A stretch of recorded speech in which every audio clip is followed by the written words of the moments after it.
Hi అండి, నమస్తే. Welcome to my channel అక్క చేతి వంట. మీరందరూ బాగుండాలని ప్రార్థిస్తున్నాను. ఈరోజు మనము పుట్నాల పప్పు అంటే బద్దపప్పు, శనగపప్పు అని కూడా అంటాము. మరి దీంతో పొడి చేస్తే చాలా టేస్టీగా ఉంటుంది.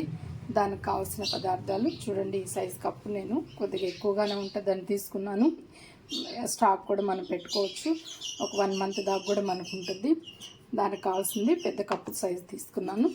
ఎండుమిర్చి ఒక 35-40 తీసుకున్నానండి. ఎండుమిర్చి, జీలకర్ర ఒక 3 టేబుల్ స్పూన్ తీసుకున్నాను. అలాగే మరి ధనియాలు కూడా ఒక 3 టేబుల్ స్పూన్ తీసుకున్నాను. మరి తెల్లగడ్డలు ఈ సైజు గడ్డలు నేను 2.5 గడ్డ తీసుకున్నానండి. కల్లులు ఉప్పు తీసుకున్నాను. ఆయిల్ మనం చేసే విధానం చూద్దామండి.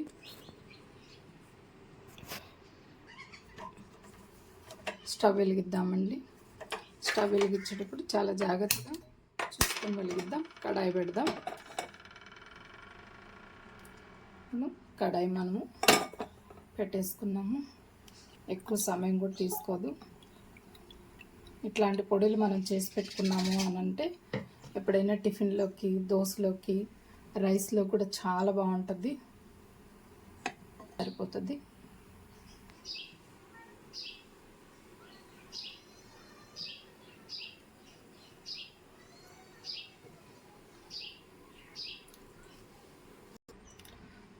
చూడండి, మనకు ఆయిల్ కూడా మరిగిపోయింది.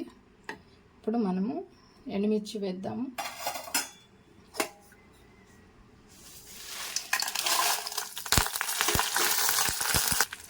మీకు వాటర్ పడ్డాయి కాబట్టి కొద్దిగా అలాగా పేలినట్టు అనిపించింది. ఇలా బాగా మనం ఫ్రై చేసేసుకున్నామండి. ఎండుమిర్చి బాగా వేగాలి. అలానే మరి మాడబెట్టకూడదు. మంచి కలర్ వచ్చేంత వరకు అలా వేసుకుంటే సరిపోద్ది. అది మిరపకాయలు కూడా మెరగవు, అది చప్పగా ఉండేవి ఉబ్బినట్టు అయిపోతుంది. అప్పుడు మనకి వేగినట్టు. మనం మీడియం ఫ్లేమ్లో పెట్టుకొని వేయించుకోవాలి. చూడండి, మనకి వేగిపోయినాయి కాబట్టి మిక్సీలో తీసేసుకున్నాం. చూడండి, మనం మిక్సీలో తీసేసుకున్నాం. నెక్స్ట్ మళ్ళీ మనము ఇవి వేయించేద్దామండి. ఇక్కడ వేస్తాము, ధనియాలు వేస్తాము. నేను ఎక్కువగా కాబట్టి వేసుకుంటున్నది, అందుకే నేను కొద్దిగా ఎక్కువ వేసుకున్నాను. మీకు ఎంత వేసుకుంటారో బద్దపప్పు కానీ దానికి తగ్గట్టు మీరు వేసుకోండి. మంచి వాసన వచ్చేంతవరకు వేయించండి. జీలకర్ర, ధనియాలు వేగుతున్నప్పుడు చాలా మంచి వాసన వస్తుంది.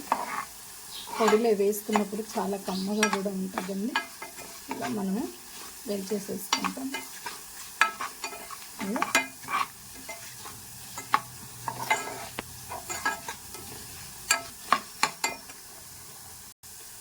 చూసారు కదండి, బాగా వేగిపోయినాయి. అంతే, ఈ కలర్ వచ్చేంత వరకు మనం వేయించుకుంటే చాలు.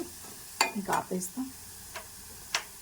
స్టవ్ ఆపేస్తాం కాబట్టి మనము దీన్ని తీసేసి మనము మిక్సీ జార్లో వేసేసుకుందామండి.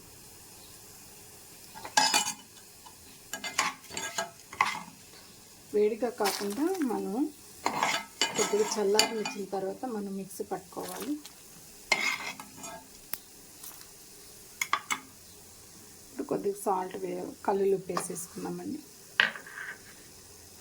చూడండి, ఇంత తీసుకున్నాను కదా, తగినంత వేసుకోండి. మళ్ళీ తీసుకొని వేసుకోవచ్చు.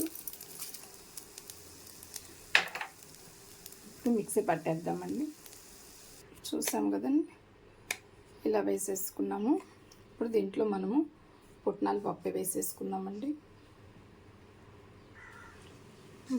కొద్దిగా ఇలా వేసేసుకున్నాం. బాగా చల్లారిన తర్వాతనే వేయండి.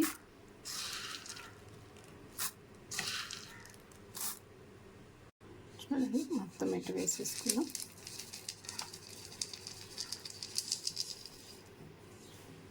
దీన్ని కూడా మనం మిక్సీ పట్టేద్దామండి.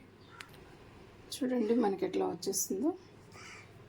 మొత్తం ఇలాగా బాగా మెత్తగా అయిపోవాలి. ఎక్కడైనా మీకు ఇలాగ కారం ఇంకా అతుక్కో ఉంటే ఒక స్పూన్తో మొత్తము అలాగా అన్నేసేసి మీరు మళ్ళీ మిక్సీ పట్టేసారంటే అంతా కలిసిపోద్ది. ఇప్పుడు నేను ఈ వెల్లుల్లి కూడా వేసేస్తున్నానండి.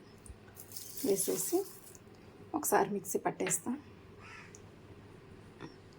చూడండి, నేను మళ్ళీ మిక్సీ పట్టేసాను. వెల్లుల్లిపాయలు వేసేసిన తర్వాత ఎలా వచ్చేసిందో.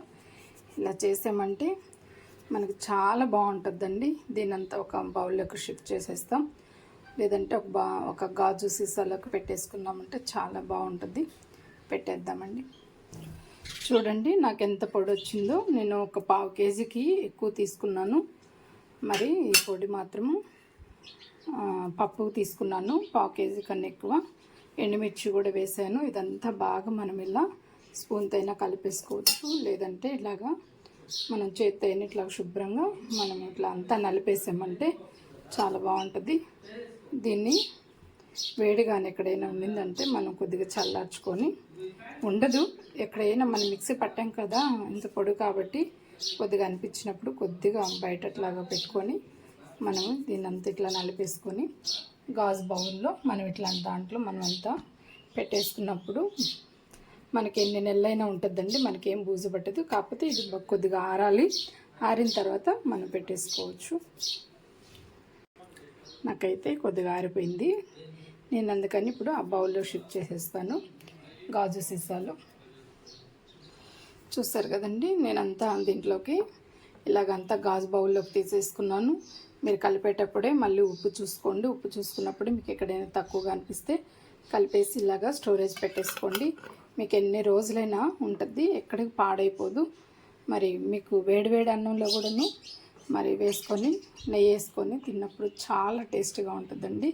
ఇలా రెడీ చేసి పెట్టేసుకోండి. ఇదే క్వాంటిటీలో చాలా టేస్ట్గా ఉంటుంది. మీరు తయారు చేసి ఎలా ఉందో కామెంట్లో తెలియపరచండి. నమస్తే అండి.